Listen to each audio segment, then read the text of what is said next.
Hi. What brings you to the governor's mansion today?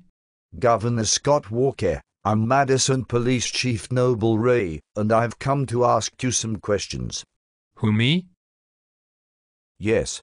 A few weeks ago you've admitted that you've been prank called by someone who was pretending to be David Koch. I'm here as a concerned citizen. I've listened to the taped conversation, and I've heard some troubling statements made on the phone call. I take phone calls all the time. The bottom line is, the things I said are things I said publicly all along. Oh really? You wouldn't lie to a police chief, would you? I thought it was just your average 20-minute conversation with a long-time denour. I couldn't just ignore him. Aside from the fact that you said Wisconsin would, quote, be the first domino to fall, you said that you had 6,000 layoff notices ready to coerce your colleagues into coming back to Wisconsin. That is called extortion, sir.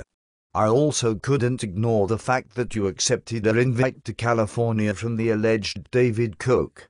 The police force doesn't look kindly on taking bribes. We may not be able to prove that you took money from him, but there is reasonable cause, since he was your largest campaign donor. Not that it is any of your business, but the layoff notices were put in place so I could compensate for the increased budget costs. Oh yeah, baby, I am all that and a bag of chips. Sir, I have no reason to believe you. The public unions were prepared to take pay cuts so that they could keep their jobs. Furthermore, it's suspicious that you would resort to threatening their jobs before accepting their pay cuts. Your 20-minute conversation with David Koch doesn't help you. If you are not taking bribes from David Koch or doing his bidding, then why did you accept his phone call? It shouldn't matter. I'm the governor. Oh, how I would love to see you behind bars. You could have accepted union pay cuts if you wanted to, but instead you relied on cutting their jobs, and were more concerned with removing collective bargaining for your boss David Koch. You took measures to give him, and his corporate friends, tax cuts. Not allowing those tax cuts could have been used to fix the budget, and keep our schools and universities dignified. It looks like bribery no matter how you look at it. Campaign finance laws provide a good loophole for you, don't they? You must really like money. You think I give a damn? I won by a popular majority. It's called democracy. The Koch brothers just fund it. Dollar bills, yo. I got money in the bank, shorty what you drank. And Chico, in this country, you gotta make the money first. Then when you get the money, you get the power. Then when you get the power, then you get the women. That's why I'm the governor.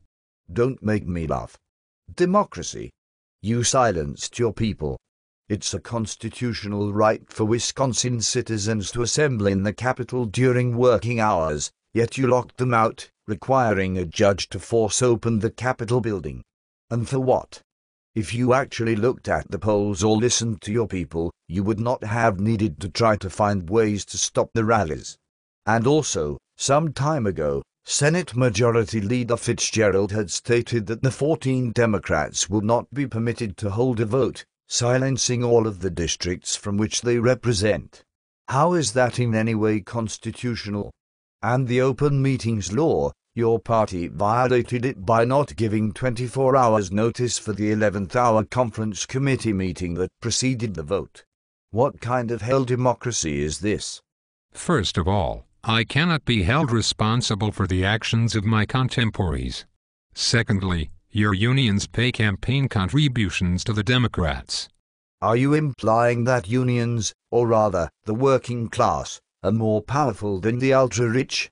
Fair working conditions, my big white ass. They want to be spoon-fed by the taxpayer. Because they fund the Democrats, it is precisely why I decided to cut them off. I ended them. With unions out of the way, corporations can fund my campaigns as much as they want. They get a nice little bonus for doing so. I can deregulate their laws, and I can give them tax cuts, even though I know deregulating caused the financial collapse, and that I am turning Wisconsin into a banana republic. Suck on that cock, man. If we cannot get you through an arrest, we can still recall you. Then you can suck on your pink slip. Your behavior disturbs me.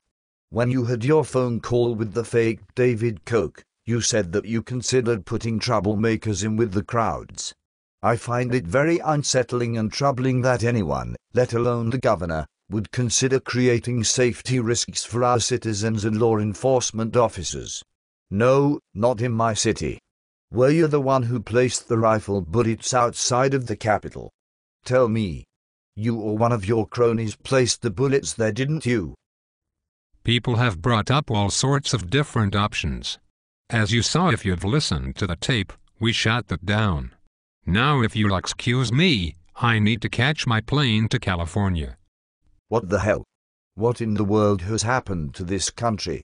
If you took any steps toward implementing a plan to disrupt rallies, that's a crime to deny people their civil rights. My fellow Badgers, if you don't want this tyranny to continue, remember to vote on April 5th. Also be sure to participate in your legislators' recall elections. Your police force and your public workers need you.